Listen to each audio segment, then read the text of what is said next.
Akayimba ke nkutegezaako bakayita Mukyala Naguja. Bw'oba okawuliddeko akayimba kayimbwa mukwano gwaffe jjajjaffe gwe bayita Matia Kakumirizi. Oba omujjukirako akayimba kano yakayiya mu 1986. Abajjukira obulungi wabula nga amaloboozi oba okulikodinga mu mwaka gwa 1987 wali luddawa.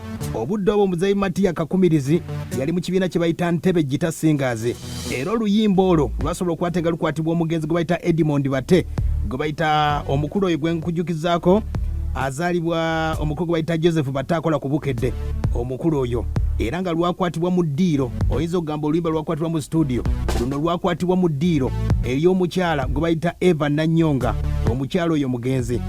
Obudde obwo omukyala oyo yali abeera side zaawe bayita kukupa motors. Abavubuka ab'ensangi zino muyinza okuba ate nga muyitawo kukupa complex. Omukyala gwe nkutegezaako nava gwe bayita Eva Nanyonga yali kafulu nnyo mu kusuna endongo, era mu mwaka gwa 1963 ng'ali wamu n'omukulu gwe bayita Fred Masagazi Masaze basobola okuba ate nga Ssaabasajja abayitako obudde obwo Edward Muteesa. Era omukyala oyo Ssaabasajja yamusiima n'amuwa gita ey'amasannyalaze oba gye bayita electric gita, yasobola okuba ate ng'agimuwa. Omukyala gwe nkutegezaako era Eva Nanyonga y'omu ku bakyala abasookera ddala mu Uganda oluyimba lwabwe okuzanyirwa ku BBC, eyo leediyo ya BBC. Okumanya nti ono omukyala yali w'amaanyi nnyo era ne mu kisaawe eky'okuyimba y'omu ku bayimbi abayimba ku mukolo nga Uganda efuna obwetwaze.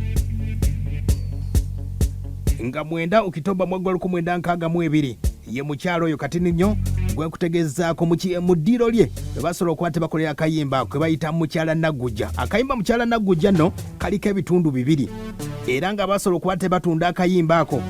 Waliwo omukulu gwe bayita Kasajja and Sons, waliwo studio gye bayita United Sound Studio ne gye bayita St Gabriel, be basobola okuba tebafuna olukusa okutunda oluyimba olwo. Ngenda kubulya baani abali mu luyimba luno.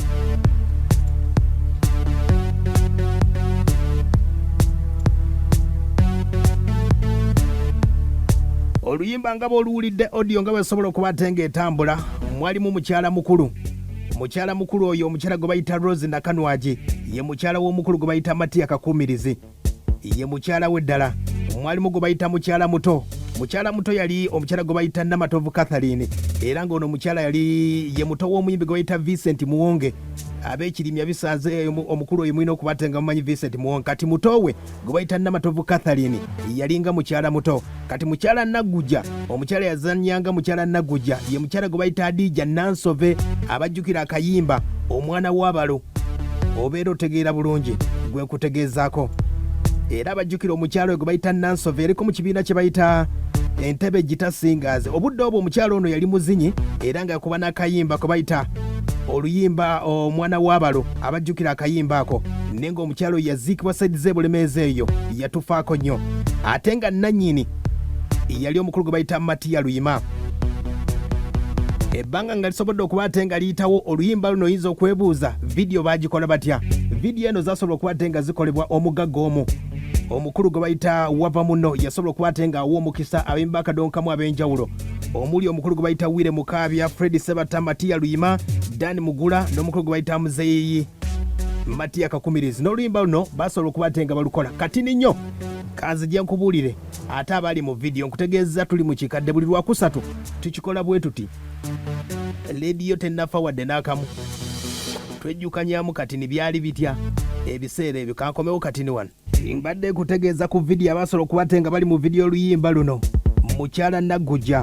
Era nga balabikira mu vidiyo mwalimu omukyala gwe bayita Rose Nakanwagi, oyo nno ye mukyala w'omukulu gwe bayita Matia Kakumirizi. Ate nga mukyala muto ye mukyala gwe bayita Namatovu Catherine, gwe kutegeezaako nti yali muto w'omukulu gwe bayita Vincent Muwonge. Ate nga nannyinimu ye omukulu gwe bayita Matia Kakumirizi. Mukyala Naguja omukyala oyo nga bwe nkutegeezaako nti waggulu wali yali omukyala Adija Nansove yasobola okuba ate nga azanya, wabula omukulu wava muno we yasobola okuba ate nga baweera chance okukola vidiyo eno. Omukyala ono Nansove yali afudde. Kati omukyala yasobola okuba ate nga akola mu kifo kino omukyala gwe bayita Mama Gift. Omukyala ono yali omukyala omukulu gwe bayita Elia Kibuuka Seggane. Omukulu we bamujjukira obulungi, yazikwa saidi zeeyo Mawogola, abajjukira obulungi. oyinza okwebuuza nsonga ki lwaki mama gift yasobola okukwata nga alabikira mu vidiyo yasobola okukwata nga etambula kutegeezezzaako omukyala gwe bayita Adija Nansove ebiseera ebyo yali afudde. Ye mukulu oyo gwe nkutegeezezza kati ninyo njagala okuba ate ng'onyumyako osobola okuba ate ng'owulirako ye omukulu ono yasobola okuba ate ng'akola oluyimba okyamujjukira oba muzeeyi Matia Kakumirizi esooka owulireko emboozi ye gwe twasobola okuba ate nga twogerako naye. Music ennaku zino muzibuzibu bw'oba tolina kasente tosobola kumutambuza. Esebo muzibu nnyo. Okay, omuntu nayagala okumanyako Matia Kakumirizi yaani? Matia Kakumirizi Esebo nze muyimbi omu ku baatandika organization ya Kadongo Kamu. Esebo mu mwaka eyo gwa 1967 Esebo nitwatandikira kubanga nze nakwata ku gita nga ntandika ogiyiga nali mu ssomero mu mwaka gwa 1966. Esebo era nifulumya oluyimba lwange olwasooka mu 71. Esebo naye wakati awo twabonaabona nnyo twetabanga mu bivulu bya Radio Uganda naye nga tuba ngenda okujja okutuukawo oluusi nga bakuwa ssente 5 gokka. Otandikira mu kibiina ki olwo? Ekibiina nze nakitondawo ne bannange bwe twegatta. Paulo Damulira wamumanyako? Muwulirako era mu bitabo musoma ssebo. Paulo Damulira yali musajja muyimbi. Yayimba nakito kuyita nkubuulire. Nakito maama oba bwe lunnume Mombasa nga lunnumye olimba siwalimba. Oyo nno twegatta naye mu National Theatre nga tuli mu kivulu kya Radio Uganda. Esebo mu mwaka gwa 67 ne tuddamu 68 69 ne tuwangula sembi twasibagana ne batutwala Makerere Main Hall ne tuzannyira eyo era ne batuwa certificate yaffe bwe twafuluma wabweru. Esebo olw'okubanga munnange ate yali mugezi okunsingako kuba ye yali musomesa n'angamba nti kye tuba tukola nti nze ku ndongo y'okukuba omwomu twegatte tuyite ne bannaffe tukole group ne tukitandika nga olukuŋŋaana olwasooka lwabigwa ku ssaawa ya Queen wali ne tuyita bannaffe abaatusooka okuyimba kubanga bo abaatusooka tebakola organization eyo. Twagukira ku Christopher Sebadduka, Bernard Nsubuga, waliwo Stanley Kyeranyi temwamumanya, ne wabaawo Matia Kyakamala yani mugula yajja luvannyuma koli yali yayimba ye yansooka n'okuyimba naye mu organization yaffe yajja luvannyumako ne tugitandika nno ne Bernard Nsubuga naye bwe twagenda tukulaakulana abantu ekibiina ekyo twali tukitumye Uganda Speaking Guitarist. Bwe twali tutambula nga tukuba akadongo kaffe kuba twasooka n'akadongo ak'endongo ennene eteri amasannyalaze. Esebo eyo bwe twatambulanga bwe twavanga mu kifo ate ne tuddawo okumala omwaka abantu nga bagamba bannaabwe nti owanga abayimbi ab'akadongo akamu bakomyewo. Esebo munnaffe Paulo Damulya bwe yawulira ekyo n'aga nti erinnya lya Speaking Guitarist tulyeggyeko abantu batutumye amannya batutumye abayimbi b'akadongo akamu. N'olwekyo gurupu yaffe tugenda okwongera okugaziwa giwandise ne mu gavumenti kaakati twetuume kadongo kamu awo ne tukola kadongo kamu culture company. Okay. Esewo. Okay, naye kati ekintu ky'okulikodinga mwakolanga mutya mwagendanga Kenya oba wano waliwo studio ezaali zibayambako? Wano tewali zajja luvannyumako naye nga twasooka kugenda Nairobi era nze omuyimbi yasooka okunnyamba okugenda Nairobi yali Minisitera Segamwenge ye yankwatako nengene Nairobi nze ne nalikodingira mu phonogram company ya bagitanga phonogram era wayitanga mu Nairobi wakati n'ogenda mu industry ye yali naye bannange abasinga balikodingira eno Kericho ku side y'Ekisuumu Sebo.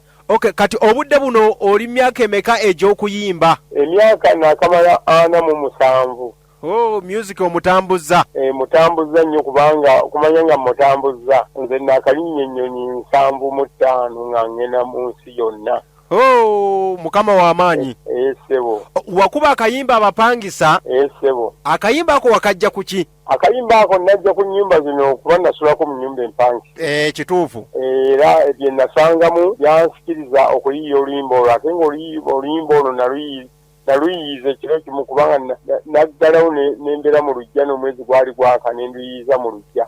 Walufulumya mwaka kyolo? Nalufulumya mu 82. Esebo. Waliwo oluyimba luno lwe wakuba olugendo lw'ebukakkata. Aha, lutaba lwali lutya olwo ate olw'ebukakkata luno? Olw'ebukakkata luno nalufulumya 73 awo. 73? Waliwo akayimbako kensinga okwagala bakayita Najjemba ako? Ab'engenge banja mumubeera balungi. Olwo lwe lwali oluyimba olwokubiri. Lwali lwakubiri mu nnyimba zo?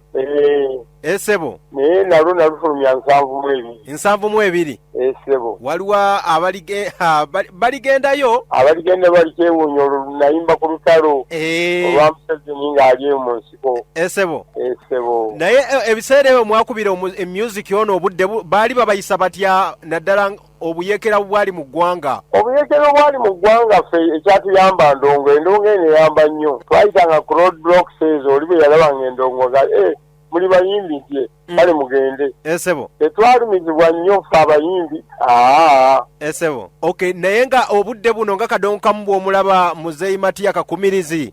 Music waffe wakadongo kamu ali atya? Music waffe wakadongo kamu ayonoonese kubanga ffe engeri gye twamukubanga ekyatutumya akadongo kamu yenkuba eya music egobereza obuwangwa bwaffe obwa wano. Naye kakati abantu tebakuba buwangwa bwa wano bakopye bwebweru. Ekintu ekibuzabuzizza lizimu yaffe amaloboozi gaffe. Esebo. Era nze nteekateeka ekivulu abantu ekijja okubalaga nti twalibadde abayimbi twalibadde kiteeka okubalaga nti twandibadde tuyimba bwetu kubanga ndowooza owulidde ye muzeeyi Matia Kakumirizi nga bw'asobodde okuba ate nga akutegeeza emboozi ye nga bw'esobodde okuba ate ng'etambula. Ndowooza naawe ayagala akayimba ako ke bayita Mukyala Naguja owulidde byonna nga byasobola okuba ate nga bitambula.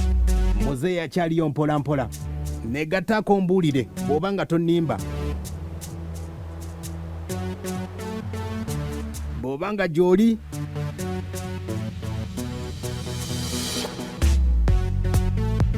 Sebo. Agamba atya? Esebo. Naye mbadde nyati yambuuzaamu abani. Kadongo kamu nga kiki? Ani? Kadongo kamu.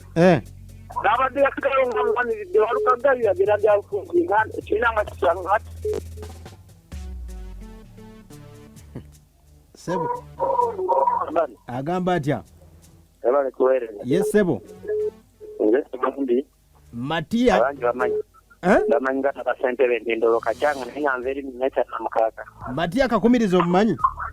Omusajja oyo mbulirayo ennyimba ze nga 3. Ennyimba z'omusajja oyo mutuufu ngendo mugoberere nnyo. Muwulira ngagi erinnya lye mpulira naye ennyimba sinza kulimba. Mbadde ngenda kuwaayo data. Weesirikire. Mbadde ngenda kuwaayo data. Sebo. Agamba atya? Abani wo bali kutuweereza. Kale Sebo. Unabeera birumye ekibimba kya zange.